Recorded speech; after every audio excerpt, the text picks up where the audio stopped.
انسان کو خود معلوم ہوتا ہے میں کتنے پانی میں ہوں، کہاں کھڑا ہوں، چاہے وہ لوگوں کی زبانیں بند کر دے گا، دلیل سے، برہان سے، ایکسپلینیشن سے، ریشنلائزیشن سے۔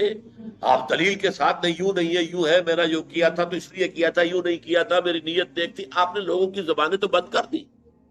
ایک تو یہ کہ اللہ کو دھوکہ نہیں دے سکتے، اللہ کو معلوم ہے کہ تم حقیقت میں کیا، اور تمہارا ضمیر بھی تمہیں بتا دیتا ہے تم جھوٹ بول رہے ہو، جس کا نام گلٹی کانشنس ہے۔ یہ کانشنس جس کی کہ اللہ تعالیٰ نے قرآن مجید میں قسم کھائی، لا اقسم بیوم القیامہ ولا اقسم بالنفس اللوامہ۔ یہ جو اندر سے ملامت ہوتی ہے انسان کو، دیکھو تم غلط کر رہے ہو، تم ظلم کر رہے ہو، تمہیں نہیں کرنا چاہیے، لیکن انسان جو ہے وہ ڈٹائی کے ساتھ وہ اپنے ضمیر کی آواز کو دبا کر غلط کام کرتا ہے۔ اس اعتبار سے وہ جو عمل کو اپنے آگے بھیج چکے ہیں، جو کرتوت ان کے جا کے جمع ہو چکے ہیں، جو اللہ تعالیٰ کی الکتاب ووضع الکتاب جیسے سورہ کہف میں کہا گیا، جب وہ اعمال نامہ کوئی جوائنٹ قسم کا کوئی کمپیوٹر ہوگا جس میں ہر انسان کے لیے وہ ایک بس بٹن دبانے کی دیر ہوگی کہ اس کی پکچر سامنے آ جائے گی، پوری زندگی کی تصویر دیکھ لو بھائی، خود دیکھ لو، ایک ایک لفظ جو بولا تھا وہ سامنے۔ آج تو ہمارے لیے یہ چیزیں ماننا بہت آسان ہو گیا۔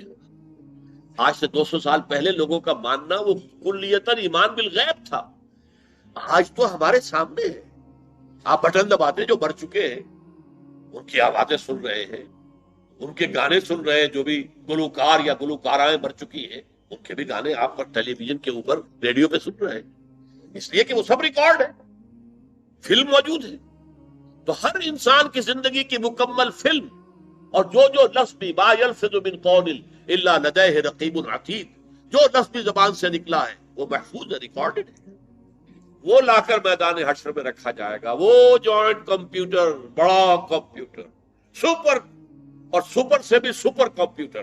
آج کل تو بحث دنیا میں سپر کمپیوٹر کی ہے، جو امریکہ صرف اس کی ٹیکنالوجی اپنے پاس رکھنا چاہتا، کسی اور کو نہیں دینا چاہتا۔ کچھ تھوڑی سی ٹیکنالوجی سپر کمپیوٹر کی اس نے بھارت کو دی ہے، لیکن ہمیں تو وہ پاس بھی پٹکنے نہیں دے گا۔ لیکن یہ ہے کہ اللہ کا وہ سپر سے سپر جو ہے، مہا سپر کمپیوٹر جب رکھا جائے گا تو دیکھ لو، اقرا کتابک کفی بنفسک اليوم علیک حسیبا، یہ تمہاری دیکھو کتاب ہے، تمہارا دیکھ لو، تمہاری پکچر ہے، دیکھ لو۔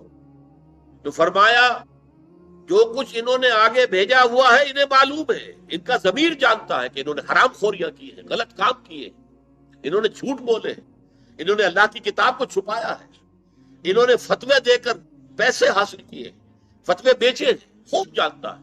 لہذا ان کا ضمیر جو ہے اتنا آلودہ ہے کہ وہ کبھی بھی اللہ سے ملاقات کے آرزو مند نہیں ہو سکتے۔